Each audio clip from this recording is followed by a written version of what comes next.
ఈరోజు మనము resubmit KYC అంటే ఏంటో తెలుసుకుందాం. కేవైసీ అంటే మీకు అందరికీ తెలుసు, address proof, identification proof and photo. So నార్మల్గా ఒక బ్యాంక్ అకౌంట్ కానీ లేదా ఒక మ్యూచువల్ ఫండ్ అకౌంట్ కానీ ఒక ఇన్సూరెన్స్ పాలసీ కానీ తీసుకున్నప్పుడు మీరు కేవైసీ డాక్యుమెంట్ సబ్మిట్ చేసి మీ అకౌంట్ని యాక్టివేట్ చేసుకుంటారు. కానీ రీసబ్మిట్ అంటే ఎందుకు మళ్ళీ రీసబ్మిట్ చేయాలి, ఒకసారి సబ్మిట్ చేసిన తర్వాత మళ్ళీ ఎందుకు చేయాలి అంటే ఇన్కంప్లీట్గా ఉన్న, ఇన్కరెక్ట్గా ఉన్నా, అవుట్డేటెడ్ అయిపోయినా సరే మీరు కంపల్సరీ ఈ కేవైసీ డాక్యుమెంట్ అనేది రీసబ్మిట్ చేయాల్సి ఉంటుంది.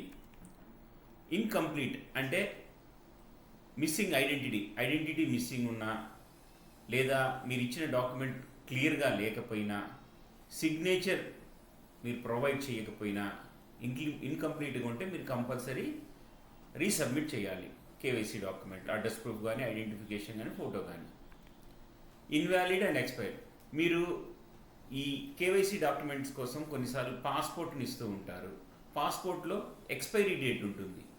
సో ఆ ఎక్స్పైరీ డేట్ అయిపోతే ఆ పాస్పోర్ట్ వ్యాలిడిటీ ఉండదు. అప్పుడు మీరు కొత్తగా తీసుకున్న పాస్పోర్ట్ డాక్యుమెంట్ బ్యాంకుకి కానీ, ఫైనాన్షియల్ ఇన్స్టిట్యూషన్కి కానీ మీరు సబ్మిట్ చేసి ఉండాలి.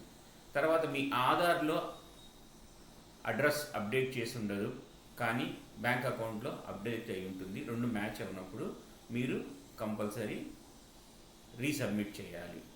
పాన్ కార్డ్ నేమ్ కానీ, ఆధార్ నేమ్ కానీ ఏదైనా మిస్ మ్యాచ్లు ఉన్నా సరే మీరు కంపల్సరీ మీరు రీసబ్మిట్ చేయాలి.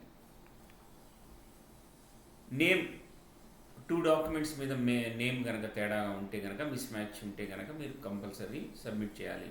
పాన్ మీద ఒకలాగా పేరు, ఆధార్లో ఒకలాగా ఉన్నా, లేదా డేట్ ఆఫ్ బర్త్ మ్యాచ్ అవ్వకపోయినా, సిగ్నేచర్ మ్యాచ్ అవ్వకపోయినా మళ్ళీ మీరు కేవైసీ డాక్యుమెంట్ సబ్మిట్ చేయాల్సి ఉంటుంది. పూర్ క్వాలిటీ, ఇమేజ్ సరిగా లేదు, ఫోటో సరిగా లేదు, ఇలాంటప్పుడు మళ్ళీ కేవైసీ డాక్యుమెంట్స్ సబ్మిట్ చేయాల్సి ఉంటుంది.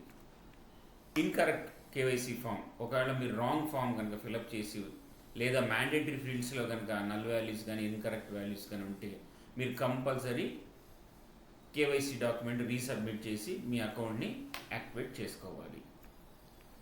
ఒకవేళ ఆర్బీఐ సర్క్యులర్ ప్రకారం ఎనీ చేంజెస్ వస్తే మీరు కంపల్సరీ కేవైసీ డాక్యుమెంట్స్ సబ్మిట్ చేయాల్సి ఉంటుంది. మళ్ళీ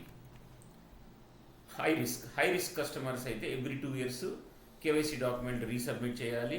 లో రిస్క్ కస్టమర్స్ అయితే ఎవ్రీ 8 yearsకి కేవైసీ డాక్యుమెంట్ రీసబ్మిట్ చేయాలి.